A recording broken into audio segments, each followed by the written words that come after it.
ఇస్తున్నారా మేము వాళ్ళని బెదిరిస్తున్నామా అనేది దీన్ని బట్టి మీరు అర్థం చేసుకోండి. ఓకే, రీసెంట్గా కాంగ్రెస్ పార్టీ ముగ్గురు ఎమ్మెల్సీలకు సంబంధించి ఎలా చూస్తున్నారు? మీనాక్షి ఆమె నటరాజన్ రాగానే రైలు దిగంగానే ఫస్ట్ సస్పెన్షన్ లెటర్ అందులో మీది రావడం, చకచక ముగ్గురు ఎమ్మెల్సీలు ఎప్పటి నుంచో అద్దంకి దయాకర్ అయితే ఇట్లా కళ్ళు ఇట్లా తేలేసుకొని చూసిన వాళ్ళు చాలా మంది ఉన్నారు. సో ఈ డెవలప్మెంట్స్ అనేవి ఎలా చూడాలి? అంటే ఒకటి, అద్దంకి దయాకర్ గారు ఎలిజిబుల్ పర్సన్.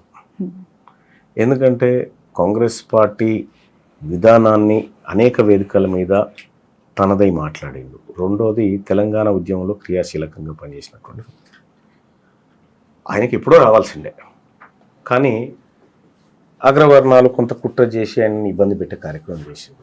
ఎవరు? విజయశాంతి గారు. తెలంగాణ రాష్ట్రం కోసం తల్లి తెలంగాణ పార్టీ పెట్టి ఆ తర్వాత విలీనం చేసి ప్రత్యేక తెలంగాణ కోసం విస్తృతంగా పోరాటం చేసి పార్లమెంట్లో పెప్పర్ స్ప్రేలు కొట్టినా కూడా అడ్డు నిలబడి ప్రత్యేక రాష్ట్ర సాధన కోసం పనిచేసినటువంటి బిడ్డ విజయశాంతి గారు. ఆమెకు ఎమ్మెల్సీ పదవి అనేది చాలా చిన్నది. సో మంత్రిగా తీసుకోబోతున్నారా? మీకున్న సమాచారం మేరకు ముఖ్యమంత్రిని చేయమనండి, ఎవరు వద్దంటారు? మేము హ్యాపీ. అవకాశం ఉందా కాంగ్రెస్ లో? ఎందుకు ఉండదండి? ఆ కుర్చీకి 5 ఎంబడి పడుతున్నారు. కాంగ్రెస్ లో అన్ని సాధ్యం. కాంగ్రెస్ లో సాధ్యం కానిది ఏదీ లేదు. బట్ ఉమెన్ అనేసరికి అడ్డుగోడలు, అడ్డుకట్టలు, లేడీ అమితాబ్ బచ్చన్. అవును, ఎవరు? విజయశాంతి గారు. లేడీ అమితాబ్ బచ్చన్ అనేకమైనటువంటి సినిమాల్లో పనిచేసి లేడీస్ అంటే ఇంత స్ట్రాంగ్ ఉండాలని అనేక సినిమాల్లో చెప్పింది ఆయన. అసలు పురుషులు మహిళలు ఏందండి, ఈక్వల్ ఆపర్చునిటీస్ ఉండాలి మహిళలకు కూడా. వాళ్ళు కూడా ఎంతో శక్తియుక్తులు ఉంటాయి వాళ్ళ దగ్గర, వాటన్నిటినీ సమాజం వాడుకోవాలి. మొట్టమొదటి మహిళా ముఖ్యమంత్రి విజయశాంతి గారు ఎందుకు కాకూడదు చెప్పండి ఈ తెలంగాణ రాష్ట్రానికి? తప్పులేదు. ఇప్పుడు రేవంత్ రెడ్డి గారిని తీసేసి ఆమెను పెడితే తప్పేంది?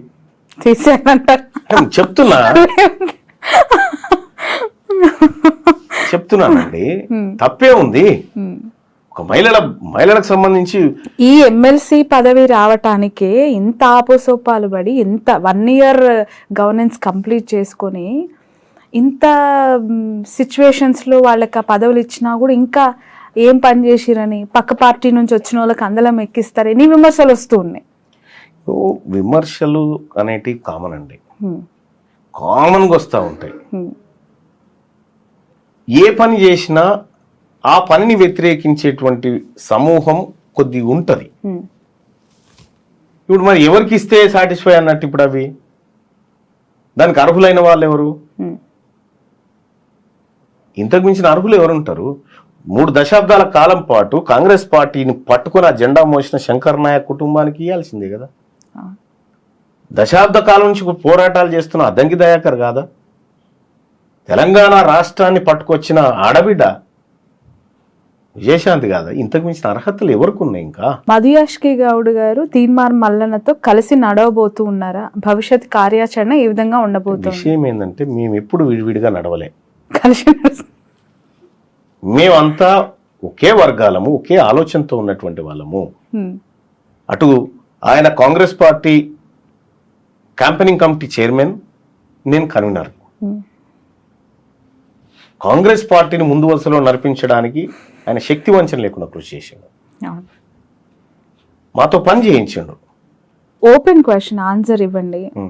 తీన్మార్ మల్లన్న తీవ్రంగా ప్రయత్నం చేసిన మరొకటి, పిసిసి చీఫ్గా మధుయాష్కి గారికి రావాల్సింది మహేష్ కుమార్ గౌడ్ గారికి వెళ్ళింది అనటంలో న్యాయం జరగలేదు తనకి. అది తప్పు.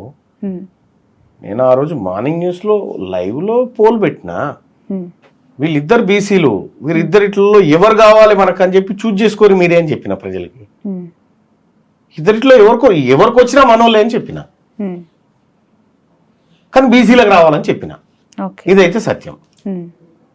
బట్ మీరు తనని పిసిసిగా చూడాలనుకోవటం, తను ఉంటే బాగుంటుంది అనుకోవటం కాంగ్రెస్ పార్టీకి అంటే, ఒక విషయం ఏం చెప్తున్నా అంటే, మహేష్ కుమార్ గౌడ్ గారైనా మధుయాష్కి గౌడ్ గారైనా వీళ్ళిద్దరూ బీసీలకు 2 కళ్ళ లాంటి వాళ్ళే.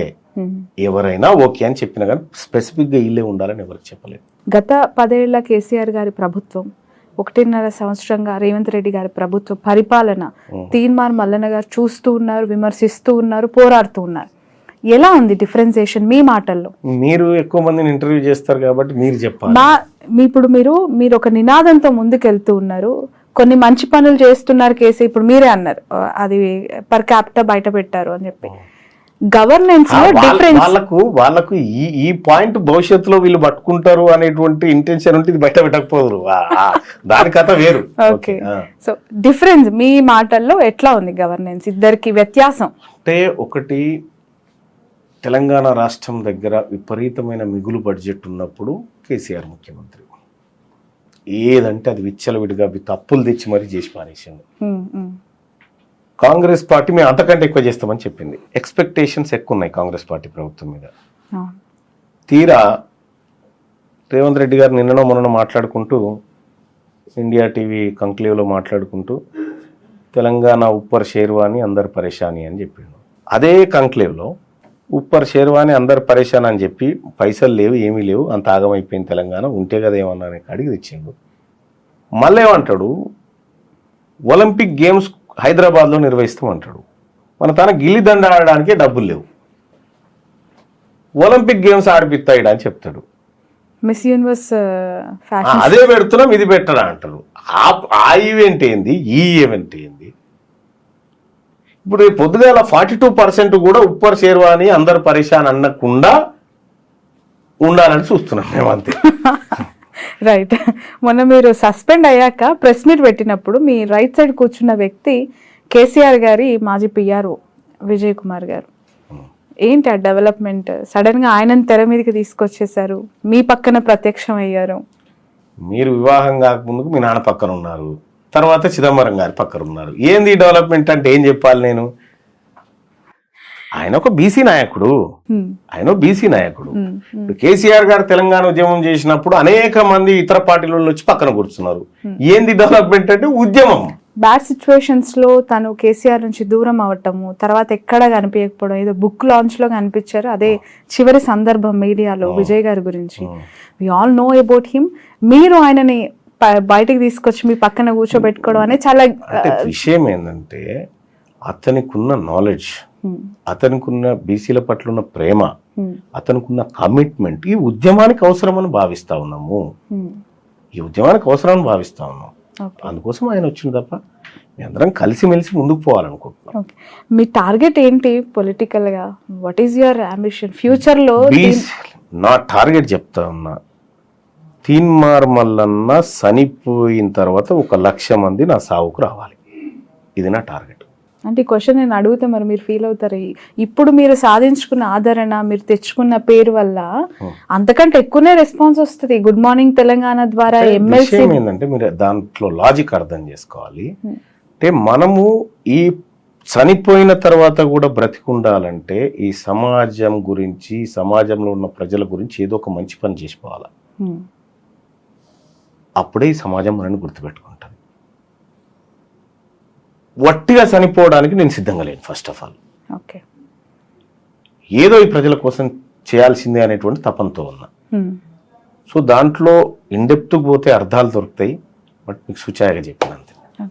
ఏంటి కార్యాచరణ ఏ విధంగా ఉండబోతుంది? ఒక కొత్త పార్టీ తెలంగాణలో పురుడు పోసుకోబోతోంది అనే వార్త ఒకవైపు, కొత్త పార్టీ అనేటువంటి అంశం ఇప్పుడు లేదు. మేము ప్రతి గడపకు బీసీ ఉద్యమాన్ని తీసుకుపోయేటువంటి ప్రణాళిక, ఆ కార్యక్రమం మా ముందుంది. కాబట్టి బీసీ జేఏసీ ద్వారా ప్రతి గడపకు, ప్రతి బీసీ గడపకు చేరడమే మా ముందున్న లక్ష్యం.